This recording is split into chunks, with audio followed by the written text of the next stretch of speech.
The Thunder Boys. I just love this song.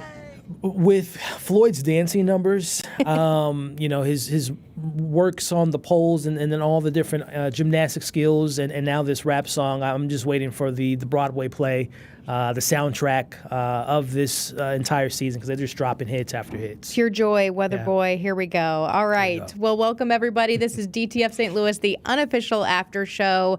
We have now seen our 4th episode of DTF. We are just cruising towards the end here. Yeah, I know, it is flying by. Yeah. What did you think about this moment? I mean, it came out of nowhere for me, this song. Left field. That's always the best ways to drop something kind of, weird and wacky and fun.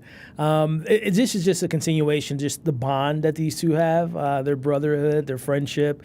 And this song, I think, will be, like I said, top the charts when everyone gets a chance to listen to it on repeat and repeat. This is a absolutely interesting song, to say the least. I love getting into all of this with you, and we're going to break it all down, break down the whole episode. But again, spoiler alert for anybody who has not seen it yet, please go back and do that because we don't want to be the ones that break your heart with something, especially because this ending was pretty good too. And so we're going to touch on that in just a minute. Yeah. Also, stick with us throughout this entire episode because we're going to have a former detective on our show to talk about some of the reality versus fiction, some true crime elements here. This is obviously kind of a murder mystery, and maybe at heart here, we're trying to figure out why Floyd is dead, who killed Floyd, and he's going to give us a lot of insight on that, so please stick with us here. But let's talk about Carol, because this episode really, to me, just like opened up so much of her character. Yeah. I mean, she's a coupon clipper. She is worried about money. You can just feel this like, oh man, I am down on my luck. It's last week kind of put her in a certain light. They were like, oh, she's just using Floyd, she's using Clark, she's manipulating the whole situation. And it was 10 minutes, I want to say, this opening sequence kind of, in my eyes, changes the perception on her a little bit because it seems to be like she did this financial burden that she had. It was almost, I don't want to say only on her shoulders, but Floyd's, in the bath and kind of not taking it as serious. They've had this wish list of things they want to buy for Richard and to better their lives, but he's buying jewelry, which is a sweet sentiment, don't get me wrong, but it's just like she seemed to be the one that was like, well, let me take this job on as an umpire, and he's just, doing his side language thing. So it seems like the first 10 minutes really shapes you into, not that you would sympathize if she had anything to do with his murder, which is, she's definitely one of the suspects, but it makes you kind of understand the burdens, the troubles that she had, and how much it kind of was on her shoulders to not only support her son, but also her adult husband, who's almost like a kid in his own right. So I kind of feel bad for Carol in this opening sequence here. Do you think it takes away, because I think we've talked about in the past, Floyd is like our hero in some ways. He's this very sympathetic person. He's wonderful, as Clark describes him. But do you kind of see his deficiencies here a little bit more? I mean, a lot of spouses could probably say, I told you to cancel the lawn maintenance and you didn't do it. This is, I think we talked about it last week, like what's the thing that's going to make the chink in his armor, make us kind of like, he's not a bad guy, he's still a good guy, but it's like he's not perfect. He has his flaws. He has his kind of loof to him where he's just not as locked in or as serious as maybe Carol would want him to be in their relationship. So I think this episode did kind of, again, reposition these characters in a way that we get to see another side of them. I was thinking about adult pet peeves, like when you become an adult and you're like, what is the thing that just kind of just annoys the heck out of you? I mean, obviously for Floyd, it's this umpire outfit. For some reason, it's just not his thing. He is not into that at all. I don't know. And then Carol's obviously got her stuff that she's got going on. Yeah. Can you think of like an adult pet peeve that you have, like something that you're just like, this drives me nuts? As it pertains to the show, I just think it is one of those situations where when someone doesn't see the obvious struggle and they're just kind of moving through life like there isn't any issues, that's a pet peeve, I think, in any relationship. But like I said, I feel like Carol, I can kind of sympathize with her that Floyd doesn't seem to be on the same level of concern or has that extra level of like, I'm going to make sure our family is taken care of. I mean, again, she's doing the extra steps. He's relying on his friend to help pay for his financial situation, which is nice to have, but I do think it is kind of a flaw in Floyd. He doesn't seem to have that extra step to make sure that his family is taken care of. I was thinking about, and shout out to my husband here, but his mom always like gets on him for chewing ice. And so now every time he chews ice, I'm always like, you're doing it. You're doing that thing. You're chewing the ice, Yeah. It doesn't really bother me per se, but I just always think about these like, these little things. They can be little things that just like drive you absolutely nuts in a long-term relationship or a marriage. Yeah. And then I want to also give a shout out here to our last episode because I was thinking about Carol wearing this Purina vest again in the grocery store, having the fight about the coupon. If you haven't seen our last episode, go back and watch that because Purina was talking about, big St. Louis name here, a big employer in the region. Yeah. They had no idea they were going to be a part of the show, and here they are again. Yeah. What is the quote, ask for forgiveness later. It's not a situation. But I think it worked out for both sides, in the show has its context, but also having that, having their name out there always helps. Another big grocery store scene that I found so interesting was Richard, switching over to him and the milk. And actually, I wanted to read something really quickly because they mentioned that he does have borderline personality disorder, which is a legitimate mental health issue, obviously. This is from the Mayo Clinic. It's a pattern of unstable, intense relationships as well as impulsiveness and an unhealthy way of seeing themselves. Impulsiveness involves having extreme emotions and acting or doing things without thinking about them first. Right. And I mean, he just takes those milk cartons and just smashes them. And it's sort of, to me, the first time that we really see maybe there is something truly an issue there for Richard. Yeah, I mean, it started early in episode 1 and 2 when we see him throwing the rocks at the house. Like, what's going on? I mean, sure, kids have their ways of keeping themselves busy, but that's a kind of a small signs of like this disruptive personality trait that he has. And yeah, like you said, the scene in the grocery store was pretty shocking. And it's just like, oh man, you feel for the kid. You wish, I don't know how he got there. I assume he walked there, but and again, it just adds more stress and more to Carol's plate to have to deal with that and pay for these damaged goods. And it's just, it just makes you wonder, like, how far does he go when he has these spells? Does it get violent, when we see this action take place? So very eye-opening moment for sure. Is Richard still a potential suspect for you? He's kind of been pulled back these last few weeks because of the more tender moments between him and Floyd building a relationship. And those moments are just so sweet to me, especially in this episode where he says to Floyd, like, I appreciate you. Thank you. I do think you're a good dad or stepdad or what have you. So those moments and it could be the show is trying to distract us and make us kind of feel for him. But I think in the last few weeks, I've kind of pulled back on him being involved. But this episode did that and add another layer to that. Like, oh, maybe he had, again, an explosive episode that could have led to Floyd's death. Yeah, I really like this interaction between them when they're sitting down on, it looks like kind of like a park bench. It actually says it's outside of Washington University Elementary School, which is interesting for us, St. Louis, since we have a Washington University, of course. Yeah. It doesn't have an elementary school component, but he's so proud to tell him you're going to go to this other school where there's kids like you. Right. He won't say the F word. He keeps saying FF, and then Richard calls him out on that. Like, I just, again, very tender. Yeah, he's trying to, again, I can appreciate Floyd trying to be the best mentor, father figure in Richard's life because, again, we've yet to, I don't know if the show will ever explore what happened to his dad. Was it a trait that his father had? It was just passed down to him. So I don't know if that will ever be explored. But this relationship that Floyd and Richard have had has been like this small little moments of tenderness and nothing's outrageous or no one's trying to get something out of someone. It's just like a pure relationship. And what do you think about the fact, though, that Carol doesn't really react maybe in the way that you would expect a mother to, or there's this foil of these parents, Floyd is in some ways the more compassionate or the emotional one. He's in therapy with his stepson. Yeah. Carol's sort of just like, oh, great, the milk, I mean, we don't see her, again, interacting with her son in that sort of more empathetic or compassionate way. And that goes, again, back to what was her dynamic with her. I don't know if she was married to Richard's father or whatnot, but it almost seems like this is just kind of part of the course that she's seen these type of episodes, so it's kind of just another Tuesday for her. And now she has Floyd that she's almost kind of, I don't want to say dumping the trauma on him, but she's just like, hey, this is your, deal with this now. Well, I'll go take care of the financials. I'll let you handle whatever my son's going through and have you experience what I've been going through for however many years it might have been. So that's where I think her mind's at. It's just kind of, I'll let him handle this for now.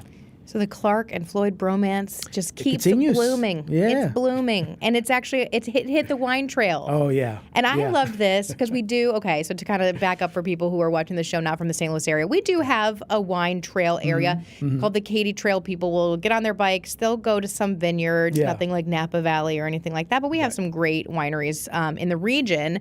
And so I kind of liked this moment between them. My favorite part was at first you think maybe Clark and Carol are going to go together. Right. She's asking him, She's are you excited for the wine trip? Yeah. Turns out it's the bromance instead. What did you think of that?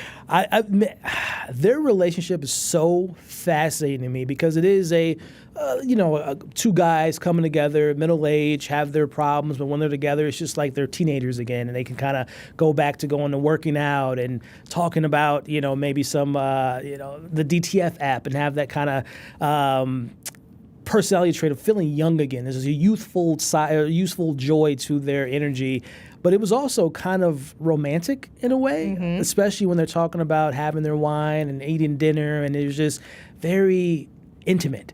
And what Clark said last week in episode 3 was he loved him, and the love can mean in many different ways, but it seemed that this kind of leans into more that there could be a possibility they love each other a little bit more deeper than just platonic and just two guys that are enjoying each other's company. So it was a very interesting, fun vacation, little side trip, but also kind of helped their relationship kind of blossom even further. At one point, I forget who it was, but the other is like just helping them sip their wine, actually holding the wine while they sip it. And I was like, boy, that is just like a funny moment of like sort of intimacy, whether that's good friends or potentially something more. But I also think that part of it is, or do you think that Floyd is just he's a communicative person. He's emotive. Yeah. And so he kind of has this, I loved the dialogue here about he's got this tiny bird heart and he can't sleep at night. And so his tiny little bird heart just like keeps pitter-pattering. Yeah. I mean, I just think that he can kind of say things in a way that is both funny, hilarious, and heartwarming. It's interesting, too, because thinking about Clark, how he kind of he's a good listener, despite him being in an affair and kind of not knowingly breaking his friend's heart or breaking a relationship. He listens to Carol all the time about her issues, and the same goes with Floyd. So it almost feels like, because again, we haven't seen him with his wife with many scenes, so it almost feels like he's just like, let me take in these two and let them put their trauma on me and listen to their trials and tribulations, and I want to be that person for them to help them out. So, yeah, hearing that kind of moment of vulnerability from Floyd in regards to why he can't sleep, how he's having a difficult time sleeping, and Clark being that hero, being the Clark Kent, if you will, and being his person that can lift him up and provide him with the things he needs. In fact, I think that leads us to a little moment, some more dialogue I want to play right now, that the bird heart into something else. Take a listen. When I was a boy and I pictured myself as a man, I never pictured myself as a man asking another man for money. I pictured myself as a man parachuting out of an airplane with a machine gun. So again, I just think that this is like the way that they're having this conversation. Admittedly, Floyd says I'm a little bit drunk. I'm a little wine drunk here. But what do you think this is all saying about male friendship? And is it true friendship? I mean, where's your heart leaning right now on? Is it something more, or is this a genuine, really true friendship? I think the show's doing a really good job of having us, as well as the characters, still figuring out what this is. This is new territory for both of them. I don't know how long. I mean, Floyd has said many times, especially to Richard, how long did it take me to find this friend? I've assumed they're in their mid-40s, close to their 50s or what have you. So he spent a very long time just kind of living in his own bubble. Now he has this new relationship that he can kind of be himself. So there's that side of it. And then Clark, I always imagine Clark as someone that puts on a facade, that just kind of smiles through the pain and kind of just goes through life with a smile on, but there's more to him, and there's more things that's bottled up inside of him, hence his little fantasies or dreams that he has to live out with Carol. This seems like the first time he's able to explore that side of him. So it is a new relationship. It's new territory for both characters. And as they're exploring that and kind of seeing all the nuances that are being given in this relationship, I think that's the same way that we're kind of looking at the situation fold out. It's not just a cut, straightforward, this is this type of relationship. I think it has many facets to it. Yeah, I keep thinking about what Stephen Conrad told us and why he decided to make it a TV weatherman as this main character, because you have this very public persona. Yes. I mean, something we can relate to here at First Alert Forward. It's like, okay, you know when you're on, and then when you're off, you know, who are you truly on the inside, and do those things always mesh well? You hope that they do, but a lot of times they may not. And I think that has been an interesting component of watching, you know, Clark feel just very at ease. But you keep going, this dissonance of like, yeah, but you are having this affair, and what does Floyd know or not know, which leads to this, I think, sort of explosive ending, even though we knew, because Floyd signs at one point that he knew what was going on. He's actually going to watch it from the hotel room in the very end. Front row seats. Boy, oh boy. We don't know how he found what led him to the hotel. Yeah. Was it a bill? Was it a following, you know, Carol one day? And I don't know how he found out that they were having an affair. Was it just a inkling or something in his gut told him to look into this hotel? But yeah, he got to experience their dreams, which is another role play of, what was it, Clark being a pool boy in his early 20s, and Carol was just like, well, what are you doing down there, pool boy? And, you know, they're was it the sex robot now this? I mean, they have a whole script of role play that they like to fantasize about. But yeah, Clark puts himself in the closet, or Floyd puts himself in the closet to observe this relationship, and we might see that play out in the 5th episode. But yet again, he has this kind of, I don't want to say a flaw, but instead of addressing it head on, he'll rather watch it play out, which again speaks to where is he at mentally? Is this a relationship that did he fantasize about his wife with another? I don't know, but we'll have to find out. Yeah, the Quality Garden Suites, man, just keeps on bringing us twists and turns here. Yeah. I know, and I'm a big fan of sound editing. I mentioned in another episode, but just the big crash of thunder at the very, very end of this episode. All these weather references, the Thunder Boys, and then the thunder comes a rumbling for them. I just thought that was a great way to end the episode. 100%. So we haven't talked about Modern Love yet, because there's one other big revelation which Modern Love brings forward, which is, what is that key? And what did you think about the fact that it was Modern Love who said, oh yeah, P.O. boxes, by the way? Like, it was sort of interesting that was like, oh, hey, light bulb moment for our detectives. Modern Love has dropped some gems in this episode. He said it last week and he said it again this week, the whole, you know, everyone looks normal from across the street, which is such a, you know, a great way to look at certain things. So that's 100% true. But yeah, the conversation at the roller rink was really eye-opening for mostly Homer. You know, this was the first time where, because again, he's already kind of sealed the case. He kind of thinks he's figured it out. But again, following Jody and listening to her tips and have how, you know, he revealed that, you know, Floyd did allow, I don't say allow, but he did engage in the French kiss because he didn't want him to feel bad. So now that kind of changes the dynamic of how Homer was looking at this case. And the conversation about why people get P.O. boxes is another kind of an eye-opener. Like, yeah, it is kind of interesting that people would rather have another place to drop off their more sensitive or private mail, or in the case Modern Love describes, this is where people keep their secrets and where they send things to their P.O. box was very funny. But no, it was a very eye-opening scene. You don't bring in someone as talented as Peter to just have a little small role. So I do anticipate we'll probably get more from him, but this was definitely a standout scene for me for sure. Yeah, shout out, of course, to his St. Louis roots here. He went to Washington University and was born in our area, so that's so cool to see him on this show. I hope we get to see more roller rink. I mean, I'd like to see roller dancing. He said roller hypnotism was one of his careers. Listen, if they give us a trifecta of seeing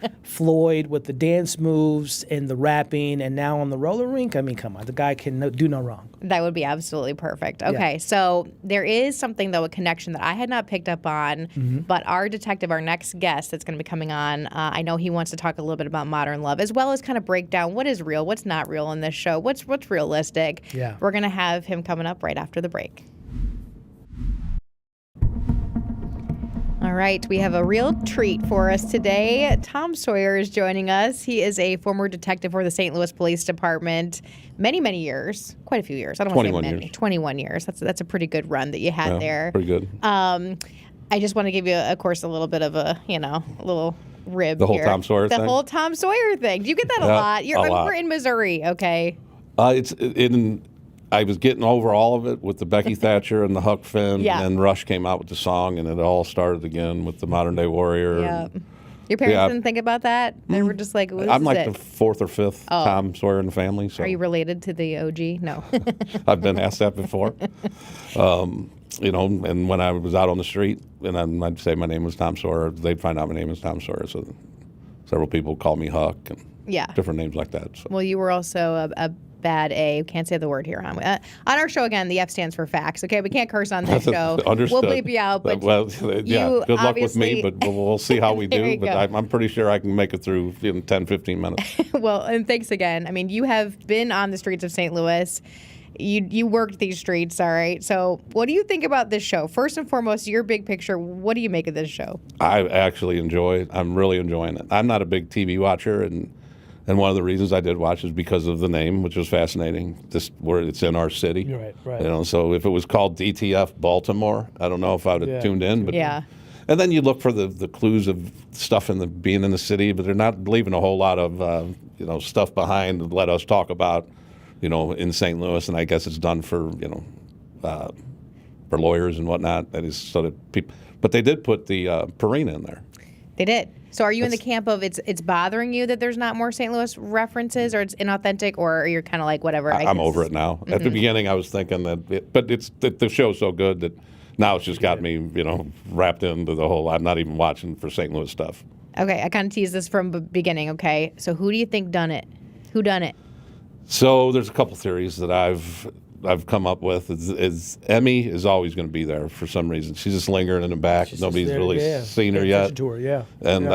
But she's there. And then there's another theory that we've come up with is that Modern Love and Carol are related somehow because of the love. Her name is Love/Smyrnich on her IDs, and his name's Love, but would you have your maiden name would be the hyphenated one so they could be families, which would lead you to believe, and she made, if you remember last week at the end of the show, she said, we'll always be all right. We'll always be all right to Richard. Yeah. Mm-hmm. And it gives you that grifter mentality that these guys might be grifters and they're setting up some big scheme for money. And because she's got Clark going out and getting them the insurance, so she's keeping her name clear of that. Yeah. So there's a lot of tricks they're doing that would lead you to believe they've done this before. You never know.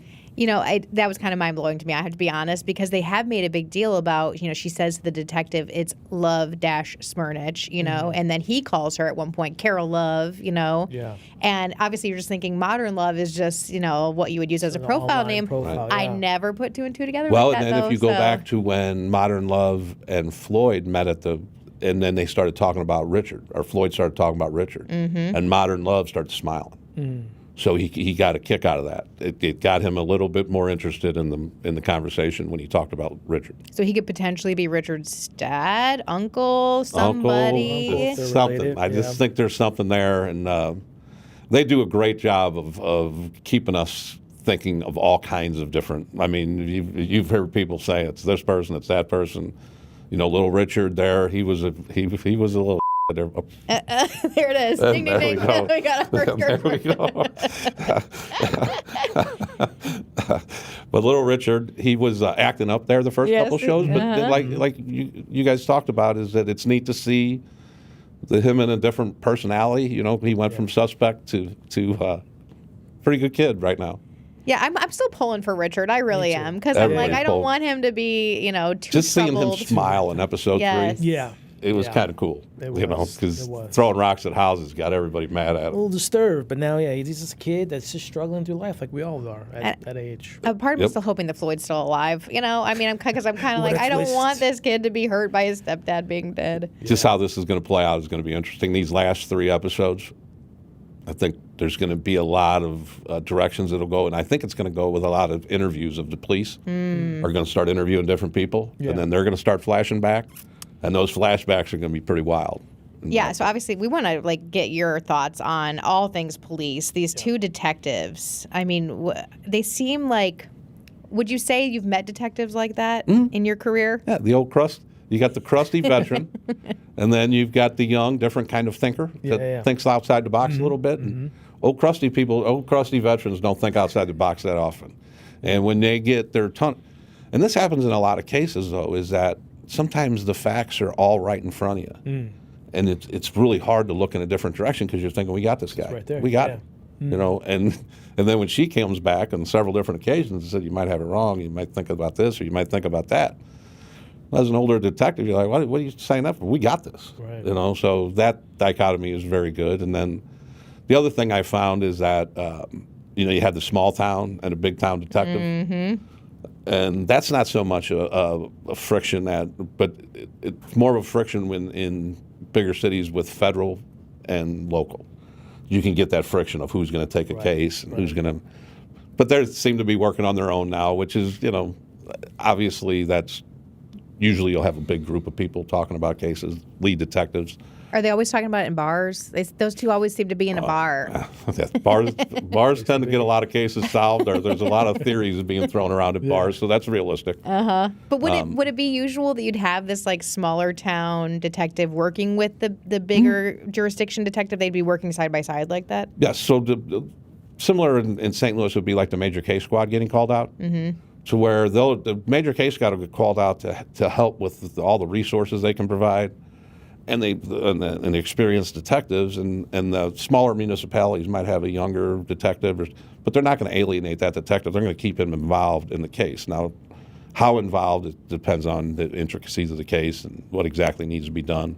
But they're not just going to take the case from, let's just call it Brentwood or Kirkwood or some of these places that don't have a homicide division where major case squad would come in. They're not going to just alienate them from it. They're going to keep them involved. Mm-hmm. Yeah, because I'm guessing some of these small towns, just like in our region or anywhere, they just don't have a lot of expertise on how to handle something like this. Correct. So the rule of thumb for most cases, most murder cases in our area is if the police department doesn't have the homicide division, which would be, so homicide, I believe it's the city, the county, Jefferson County's got theirs, but the smaller ones that don't have a homicide and only have like one or two detectives, they'll call the major case squad in. So I guess, you would consider Homer the major case squad of Twyla. Yeah. So, do you give Homer some credit for listening to her and listening to the young one to say, because he's resistant at first, almost every scene he's like, well, I don't think so, but then he's like, oh shoot, you might be right. Absolutely. Yeah. I have a question for you. I'm curious on if you were in this position with the Floyd being dead and his best friend potentially being involved and the wife. Which way would you be leaning for as far as suspect-wise? Would you always suspect the wife to be the number one suspect, the best friend with the affair? Like, where would your kind of... They've kind of spread the infield to where you're thinking everybody's a suspect. Right. They've done a good job of that. But anytime somebody dies, you're going to look at the financials. Right. The spouse is always... you're going to interview that spouse pretty hard first. Yeah. But this was a little different to where you had the porn positive stuff going on, and that kind of that was the first angle she threw in at him and kind of said, "I'm the expert here. There's more to it than this because I'm porn positive." But like you said, him listening, I think you could say that he doesn't want to listen, but she's throwing out a lot of logic, which forces you to listen. So True. She does a good job. I think their relationship is good.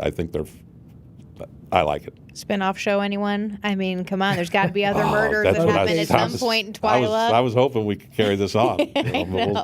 I think 7 shows will, like I said, I think these last 3 are going to be a lot of wild stuff going on.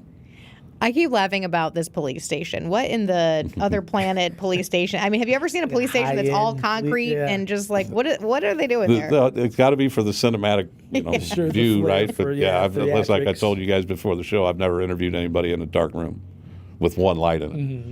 But you don't that's have what the white you see hot in spotlight, movie after movie. That's what you see is that one light. Everybody's in shadows and then you have 2 guards out the windows, and that doesn't happen. But it's enjoyable to watch because I think that could be done for comedy, especially the 2 guards outside the window when they were interviewing the one show, and then 2 guards are just sitting there watching. I found it funny. Yeah. So I was. St. Louis City does have a relatively new HQ, so it's better than it used to be. But that just looks so futuristic there. I mean, do you think that is kind of like, again, just for TV, effect. For full effect, and like the interviewing people in a lobby? Yeah, I love those scenes though, because again, they're like separated by 20 feet, and you have the extras hugging the wall. That's what I noticed. They just hug the wall everywhere they go. I want to talk about evidence handling. Because one thing I noticed is that they never well, I know, but you are our expert because you have a lot more expertise than we do, obviously. They never have gloves on or anything. They're handling all the pages from the crime scene. She's carrying around the key in her purse everywhere she goes for the P.O. box, and I'm just like, chain of custody much? I don't know. I mean, is that kind of stuff just bother you? I don't think that they're paying attention to the smaller details like that just to keep the show going. Yeah. You know, they don't want to introduce these detective sergeants and supervisors. What I was somewhat baffled by is that there's no prosecuting attorney. Usually, you know, when there's an investigation that goes this long, there's prosecuting attorneys that kind of help steer what they want for prosecution. Yeah, I think there's one scene where it's like they're on like some kind of like walking bridge between two buildings, it looks like, and Homer is talking to what looks like a prosecutor, and it sounds like it's like open shut case, but it just kind of reinforces his thinking of just like that's all that there is. Yeah. And then Plum comes in and is like, just kidding, it's not. There's other things we should be looking at. But yeah, it's kind of like they are really just the two solving it all. And I think that's just to keep it simple for us. Yeah. Because I don't know about you guys, sometimes get confused when I do the flashbacks of exactly how far they're going back and where they're at. So sometimes it takes you a couple minutes to figure that out through the conversations. Yeah. So you have to really pay attention to the conversations to find out where they're at in the story. Are you finding that, Ellie? We haven't touched on that. I mean, where sometimes the flashbacks are confusing me a little bit. They can be on timeline. As Tom's alluding to, you got to kind of peek in on certain things. Like in the most recent episode 4, there's a mention of like, oh, we're going to have the cornhole party in a couple weeks. So you're like, okay, so that puts us there. Or he hasn't met, in the 4th episode, at the beginning, Carol hasn't met Clark yet. So kind of little tidbits and little lines of dialogue that kind of places us in time where we kind of, okay, this makes sense where we're at now. But it is kind of confusing especially with episode 1, they were saying 4 weeks here, 6 weeks here, but we haven't seen that since episode 1. And still 2018. They made it very clear that it was set in 2018, and I still am kind of curious if we're going to get some kind of like then quick fast forward to our current times. It's got me, and like I said earlier, I don't watch a whole lot of TV, but this has got me and my wife and all of us and the text threads, and it's fun. It is fun. It is fun. And I was thinking, too, about, because obviously, investigative reporter, I've covered a lot of crime. I'm certainly no expert again, but things are moving really pretty fast timeline-wise, too. I was kind of laughing about, like, how fast subpoenas come back or how fast, they're able to, like, run all of this information in what looks like this, like, real-time crime center. Yeah. Does that kind of make you just giggle a little bit, knowing what it really takes? Yes, the whole projector thing? Yeah, that makes me laugh, 'cause I guess it could happen, but we use TVs. It is 2018. Yeah. I don't know if you're the whole projector thing. Right. But how does it actually work? Like when you're trying to solve something like this, does it take longer than you wish it would sometimes just for all of the paperwork and warrants? Everything's different. Like the subpoenas, that they can be cumbersome depending on what you want and what you got to get. And then what you're subpoenaing, like phone records, you get a dump of phone records, that's going to take days to go through, and you have to have experts go through that. So, and you could say that they do have their people in the background that they can go to get this picture of this, and Modern Love called, that one episode where they're like, oh, this Modern Tiger came up. That was all coming from people in the background. So that does happen in cases where not all the time that the lead detectives don't gather all the information. But they are given all the information. Yeah, I'm just thinking about if there was a real app called DTF. And you have to send a subpoena to them, and then they're going to fight it for their lawyers, and then to get an IP address, just take forever. Yeah. Right. Yeah. I don't know if you want me to say what DTF was in St. Louis before the social media. Okay, down to Filoni's. What down explain to that Filoni's. for folks. The Filoni's has been a go-to place for 20, 30 years. Every Thursday, it was packed. So we'd all go down to Filoni's. It was a different kind of DTF. not an app like this. Yeah. Is Amphazine real? I keep meaning to Google this. Okay, that's a totally made-up drug. Yeah, it's made up. Because you did a lot of drug work. Obviously, that was like your expertise. Yes. So what is it supposed to be? I mean, are we just like... I don't know. I have no idea. So it's just made up because we did look. I did look it up, and it's not a drug. Nothing good. Yeah. It just stops your heart. That's all we know right now. Oh, too much of it. Exactly. real lethal dose. Yeah. Right. Well, then you got the prescription coming back to Clark. Clark. But then Emmy has access to anything Clark would. So yeah. So that's why I'm still on Emmy. As my because they prime haven't explained to us at all what Clark was even taking it for. I don't think. I don't think we know why he suddenly went to get a prescription for something from a doctor. What was it for? And then too is that sometimes when Clark's getting interviewed, and he changes his attitude or demeanor. When he really wants, like that one time he said when he got on the detective for questioning the way he said something, and it was about that, and he blew up at her. Yeah. And then came back, and then he blew up about the key. So every once in a while, when he says something, and especially to Homer, when Homer would not talk about Floyd in the right way. If he would get mad, he gets mad at him, and he doesn't talk to Floyd about the way he wants him to talk about Floyd. So I think his interviews were telling too about the bike. I wasn't on the bike, and you can tell he wasn't on the bike. Yeah, I know. I love hearing it from your perspective of just like how would a questioning like that really go, and what would that tell you? The way they answer questions does sometimes sway your opinion about certain things, just because it's a lot of times as a detective it's like everybody else, you use a gut feeling on whether people are telling you the truth and stuff. And then if you don't think they're telling you the truth, you got to go prove they're not telling you the truth, and if you think they're telling you the truth, you got to prove that too. So especially in a homicide case, if the alibis, you got to go prove them or disprove them one way or the other. So no matter what they tell you got to prove or disprove it. So but sometimes they'll tell you it in a way that you're like, I think he's telling us the truth on that one. Right. I mentioned in a previous episode too, but it's bothering me that Clark, until the very end, didn't ask for a lawyer, because you're just like, once the lawyers get involved too, things get messier or stickier. Yeah. He did lawyer up that one thing. We talked about it, but, they should have re-Mirandized him. Yeah. But that's just another, Okay, another little lawyer moment up, you're done. I have to ask you about is when the cops, the sheriff's deputies are going upstairs to arrest Clark, and they're like doing this chant. What was that? What was that even? That had to be comedy, right? I 100%. Because that does not happen. I can promise you that. Where nobody's chanting or anything else before they go indoors. Like or marching. Yeah, they're not listening to mute. There's no hype music. Or we don't. That doesn't happen. Would you arrest someone live on TV, though? Oh, that's a great question. No. That's why police officers have supervisors.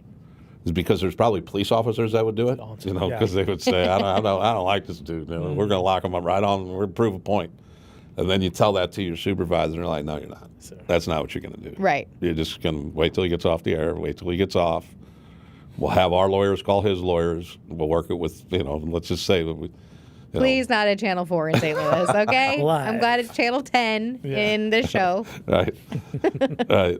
But, you'd work it out with them. You'd let them know that their employee is about to get arrested and we're coming over. And depending on the relationship, but, you're not going online. Yeah, that gives me anxiety just thinking about that. Right. We did say in our show that if you tried that with Templeton, that it would not go well during an emergency weather thing. First of all, I'm quite confident Templeton would never do that. That's our chief meteorologist here. He's great. He is a great guy, wonderful scientist, and truly does a public service of keeping people safe. We just saw with some severe storms that came through again too. So there's going to be an issue. You try to lock him up on duty during what violent weather. Oh yeah, that would be a problem. But it's never going to happen. I think that's going to be safely in the fiction realm. Any other questions you had, Elliot? The only thing I can think of, because I'm so fascinated by your previous profession. Whether I know you say you don't watch a lot of TV shows, but whether it be a television show similar to this or a movie, do you find yourself like trying to solve the case, the mystery, way before your friends or family do? Absolutely. And does it become a point where they're like, we're going to watch it first, and then we'll have you come in later to get your thoughts because you're solving things left and right. You're ruining it for us. Is that what you're saying? I tell you, my wife is bound and determined to solve it before me. Yeah. She's right on the edge. Yeah, taking notes. She's got her theories, and She is on Carol. She's not a fan of Carol's. So she thinks Carol has orchestrated something. Yeah. I still wonder if it's a big Rico, too, because, Clark is the one signing up. And he puts on the life insurance somebody else's name. Yeah, it's Louise Jean Forrest in Saskatchewan, Canada. And I said, well, who's that? Is that his mom, or who is that? Or is Emmy's name that or something? I don't know. Yeah. So that's something that if Homer would lock into, that's another thing. You know, that's a dead giveaway. He lied on the thing. Come on. That's so Homer's going to probably use that against Clark shortly. Do you want to see more of the personal life of these detectives? As you mentioned, Plum right away is I'm poor and positive. And that was kind of shocking to me because I feel like they don't always, they stay in their compartmentalized lane and they don't reveal something about themselves right off the bat. Do you want to know more about their backstories? Or not really? Nah, I think that the all the wild stuff that the other people are doing. Now we did have somebody mention that. What's the girl's name? The girl detective. Jody Plum. Plum. Joy Plum. She had a quick shot of her husband. Oh yeah, they did. Somebody Somebody said he's going to come back because he's going to be on that DTF website. Oh boy. We'll see. Yeah, that is interesting that they made sure to include that. We see him as a character. Yeah, they're searching something on a computer together. Homer's home life, kids, family. I don't think he's mentioned anything of that nature. I think he drinks a lot. I think I've realized he seems to need a bevy every now and again. Yeah. Well, that's not far off either.